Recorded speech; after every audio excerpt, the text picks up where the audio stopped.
বড়দিন তো আমরা কত আনন্দ আয়োজনের সাথে পালন করে থাকি, কারণ বড়দিনে আমরা এমন একজনের জন্ম উৎসব পালন করি যিনি মহান, যিনি রাজাদেরও রাজা এবং প্রভুদেরও প্রভু। তিনি হলেন আমাদের ত্রাণকর্তা ও মুক্তিদাতা প্রভু যীশু খ্রিস্ট। জানেন বাইবেল কি বলে তার সম্বন্ধে?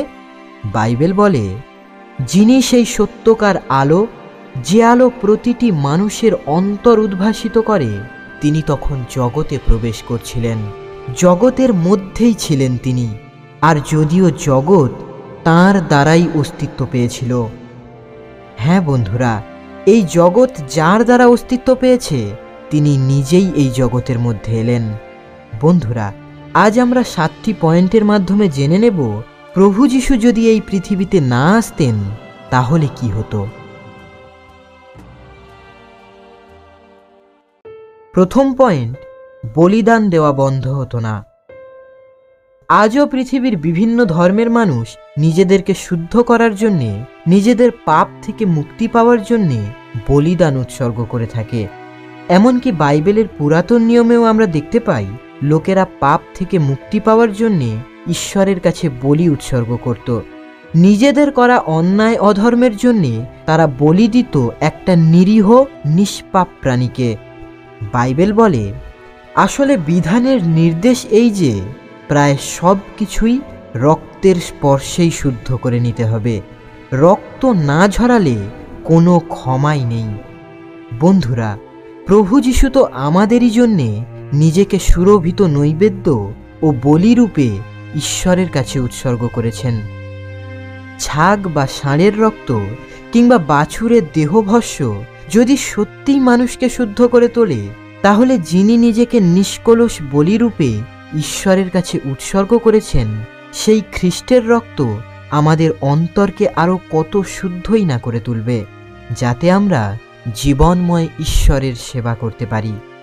খ্রিস্টকে একবারই উৎসর্গ করা হয়েছে যাতে তিনি অসংখ্য মানুষের পাপের বোঝা বহন করেন। তিনি অবশ্য আর একবার আবির্ভূত হবেন, তবে সেদিন পাপ মোচনের জন্যে নয়, বরং যারা তাঁর প্রতীক্ষায় রয়েছে তাদের পরিত্রাণেরই জন্যে। তাই বন্ধুরা, এখন আর কোনো নিরীহ পশুকে বলি দেওয়ার প্রয়োজন আমাদের নেই, কারণ আমাদের জন্য একজন পবিত্র নিষ্পাপ মানুষ নিজেকে উৎসর্গ করেছেন। এখন শুধু তাঁর প্রতি বিশ্বাসের গুণেই আমরা পাপ থেকে মুক্তি পাই। কিন্তু প্রভু যীশু যদি এই পৃথিবীতে না আসতেন, তাহলে তার চূড়ান্ত আত্মত্যাগের মাধ্যমে যে মুক্তি আমরা পেয়েছি তা আমরা পেতাম না। দ্বিতীয় পয়েন্ট, আমরা ঈশ্বরের কাছে যাওয়ার পথ পেতাম না। বাইবেল অনুসারে যিশু হলেন মানুষ এবং ঈশ্বরের মধ্যে মধ্যস্থতাকারী। প্রভু যীশু আমাদের কাছে সেই পথ যার মাধ্যমে আমরা ঈশ্বরের কাছে যেতে পারি। যে পাপ মানুষ এবং ঈশ্বরের মধ্যে একটা বিচ্ছেদ তৈরি করেছিল, সেই বিচ্ছেদ, সেই দূরত্বকে তিনি সরিয়ে দিয়ে পবিত্র ঈশ্বরের সাথে পাপী মানুষকে আবার মিলিত করেছেন। কিন্তু তিনি এই পৃথিবীতে না এলে এই মিলন সম্ভব হতো না। বাইবেল বলে, আমরা যখন ঈশ্বরের শত্রু ছিলাম, তখনই তো তাঁর পুত্রের মৃত্যুবরণের মধ্যে দিয়ে আমরা তাঁর সঙ্গে পুনর্মিলিত হয়েছি। পাপ একদিন শুধুমাত্র একজন মানুষের দোষেই এই জগতের মধ্যে এসেছিল, তেমনি একজনের ধার্মিক আচরণ সকল মানুষের অন্তরে আবার এনে দেয় ধার্মিকতা, এনে দেয় নবজীবন। তৃতীয় পয়েন্ট, আমরা অনন্ত জীবন পেতাম না। বাইবেলে প্রভু যীশু আমাদের একটি প্রতিশ্রুতি দিয়ে গেছেন। প্রভু যীশু ইহুদি ধর্মনেতাদের উদ্দেশ্যে বলেছিলেন, আপনারা সমস্ত শাস্ত্র তন্ন তন্ন করে ঘেঁটে বেড়াচ্ছেন, কারণ আপনারা মনে করছেন যে শাস্ত্রের মধ্যেই আপনারা পেয়ে যাবেন শাশ্বত জীবনের সন্ধান। আসলে শাস্ত্রই আমার সপক্ষে সাক্ষী দিচ্ছে, আর তবুও আপনারা কিনা সেই জীবন পাবার জন্যে আমার কাছে আসতে চাইছেন না। হ্যাঁ বন্ধুরা, প্রভু যীশু বলেন, আমার কাছে এসো, আমার কথা শোনো, তোমরা জীবন পাবে। আর তিনি যে জীবন আমাদের দান করেন তা হলো শাশ্বত জীবন, যে জীবন কখনোই শেষ হবার নয়। চতুর্থ পয়েন্ট, ক্ষমা, প্রেম এবং অনুগ্রহ আমরা বুঝতে পারতাম না। প্রভু যিশুর বাণী ক্ষমার বাণী, প্রভু যিশুর বাণী প্রেমের বাণী। তিনি আমাদের ভালোবেসেছিলেন বলেই ক্রুশের মৃত্যুকে মাথা পেতে নিয়েছিলেন। তিনি যন্ত্রণাকাতর অবস্থাতেও ক্ষমার বাণী শুনিয়েছিলেন বলেই আমরা ক্ষমা পেয়েছি। যিশু বলেন, তোমরা তোমাদের শত্রুকে ভালোই বাসো, যারা তোমাদের ঘৃণা করে তাদের উপকার করো, যারা তোমাদের অভিশাপ দেয় তাদের শুভ কামনা করো, যারা তোমাদের সঙ্গে দুর্ব্যবহার করে তাদের মঙ্গল প্রার্থনা করো। অন্যের কাছ থেকে তোমরা যেমন ব্যবহার আশা করো তার প্রতিও তোমরা তেমনই ব্যবহার করো। বন্ধুরা, আমরা সকলেই অপরের থেকে ভালো ব্যবহার আশা করি, খারাপ কিছু কখনোই আশা করি না। আর প্রভু যিশু বলছেন, তোমরা যেমন অপরের থেকে আশা করো তার প্রতিও তোমরা তেমনই ব্যবহার করো। যেমনটা তোমরা চাও তেমনটা তোমরা করো, হোক সে বন্ধু কিংবা শত্রু। যিশু বলেন, যারা তোমাদের ভালোবাসে শুধু তাদেরই যদি ভালোবাসো, তাতে তোমরা প্রশংসা পাবার মতো এমন কি বা করছো?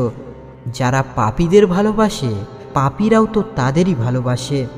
তেমনি যারা তোমাদের ভালো করে শুধু তাদেরই যদি ভালো করো, তাতেই বা তোমরা প্রশংসা পাবার মতো এমন কি করছো? পাপীরাও তো ঠিক তাই করে থাকে। তোমাদের পরম পিতা যেমন দয়ালু, তোমরাও তেমনি দয়ালু হও। বন্ধুরা, ঈশ্বরের যোগ্য সন্তান হয়ে ওঠার জন্যে যে ক্ষমা ও প্রেমের বাণী আমরা প্রভু যিশুর কাছ থেকে পেয়েছি, তা আমরা পেতাম না যদি তিনি এই পৃথিবীতে না আসতেন। পঞ্চম পয়েন্ট, মৃত্যুকে পরাজিত করা যেত না।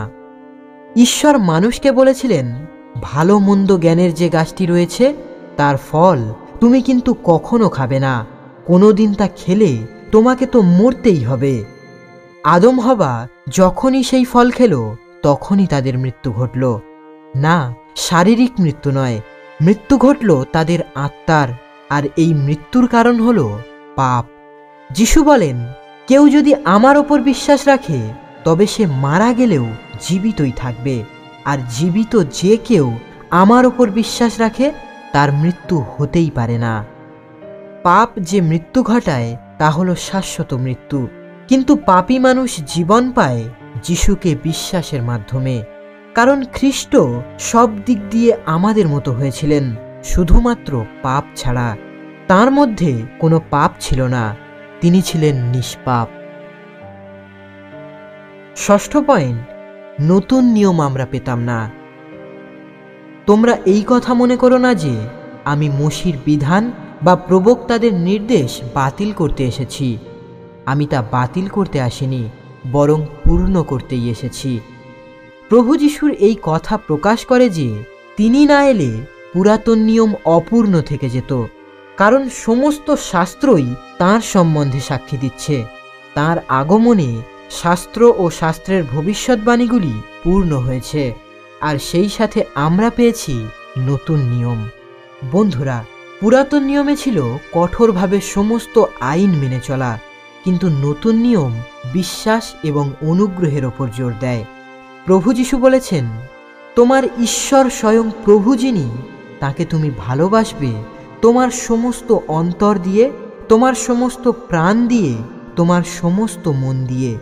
এটিই হলো বিধানের শ্রেষ্ঠ ও প্রধান আদেশ। আর দ্বিতীয়টিও এরই মতো, তোমার প্রতিবেশীকে তুমি নিজের মতোই ভালোবাসবে। এই আদেশ দুটির ওপর নির্ভর করে আছে মোশির সমগ্র বিধান আর প্রবক্তাদের সমস্ত বাণী। প্রভু যিশু এভাবেই পুরাতন নিয়মকে নতুন নিয়মে মাত্র দুটি আদেশের মাধ্যমে তুলে ধরেছেন। নতুন নিয়ম আসলে কি? নতুন নিয়ম হলো প্রভু যিশুর শিক্ষা ও জীবন কাহিনী, তাঁর শিষ্যদের জীবন ও প্রচার যাত্রা এবং প্রত্যাদেশ বা প্রকাশিত বাক্যের মাধ্যমে প্রভু আমাদের জানিয়েছেন বাকি সব কিছু কিভাবে ঘটবে। কিন্তু প্রভু যিশু না এলে এই নতুন নিয়ম আমরা পেতাম না। সপ্তম পয়েন্ট, চার্চ বা মণ্ডলী আমরা পেতাম না। বন্ধুরা, আমরা খ্রিস্ট বিশ্বাসীরা যেখানে সম্মিলিত হই, যেখানে আমরা প্রভুর আরাধনা করি, সেই চার্চ বা গির্জা আমরা পেতাম না যদি প্রভু যিশু এই পৃথিবীতে না আসতেন। মণ্ডলীর প্রতিষ্ঠাতা হলেন স্বয়ং প্রভু যীশু। প্রভু যীশু পিতরকে বলেছিলেন, তুমি তো পিতর অর্থাৎ পাথর, আর এই পাথরেরই ওপর আমি আমার মণ্ডলী গড়ে তুলব। হ্যাঁ বন্ধুরা, প্রভু যীশু নিজেই মণ্ডলীর প্রতিষ্ঠাতা। প্রভু যীশু জানতেন তিনি এই পৃথিবীতে কেন এসেছেন। তিনি জানতেন তাকে ঐশ্বরাজ্যের মঙ্গল বার্তা প্রচার করতে হবে, তাকে মৃত্যুবরণ করতে হবে, এমনকি পুনরুত্থান করে আবার স্বর্গে ফিরে যেতে হবে। কিন্তু আমরা যেন সর্বদা তার সাথে যুক্ত হয়ে থাকতে পারি, তার জন্যই তিনি প্রতিষ্ঠা করে গেছেন এই মণ্ডলী। বাইবেল বলে, তুলনা করে বলা যেতে পারে আমাদের দেহ এক, অথচ তার অঙ্গ প্রত্যঙ্গ অনেক, এবং দেহের অঙ্গগুলি অনেক হয়েও সবকটি মিলে এক দেহই হয়। খ্রিস্টও ঠিক তেমনি। এখন তোমরা সবাই মিলে খ্রিস্টেরই দেহ, তোমরা এক একজন সেই দেহের এক একটি অঙ্গ। বন্ধুরা, আজকে এই ভিডিওর মাধ্যমে অথবা যদি আমরা বাইবেল পড়ি তাহলে বুঝতে পারি প্রভু যীশু আমাদের কাছে কতটা গুরুত্বপূর্ণ। তিনি ঈশ্বর, তিনি আমাদের ভালোবেসে আমাদের মতো হয়েই আমাদের কাছে এসেছিলেন। তিনি ক্ষমাশীল পিতা, তিনি অনন্ত জীবনদাতা, তিনি প্রেমময় প্রভু, তিনি মৃত্যুঞ্জয়ী, তিনি আমাদের সান্ত্বনাদাতা এবং দুঃখে বিপদে তিনিই আমাদের উদ্ধারকর্তা। তিনি প্রকৃত মেষপালক আর আমরা তার মেষ। যিশু বলেন, আমার মেষগুলি আমার কণ্ঠস্বর শোনে, আমি তাদের চিনি আর তারা আমার পিছু পিছু চলে। তাদের আমি দিই শাশ্বত জীবন, তারা কখনো বিনষ্ট হবে না, আর কেউই আমার কাছ থেকে তাদের ছিনিয়ে নিয়ে যেতেও পারবে না।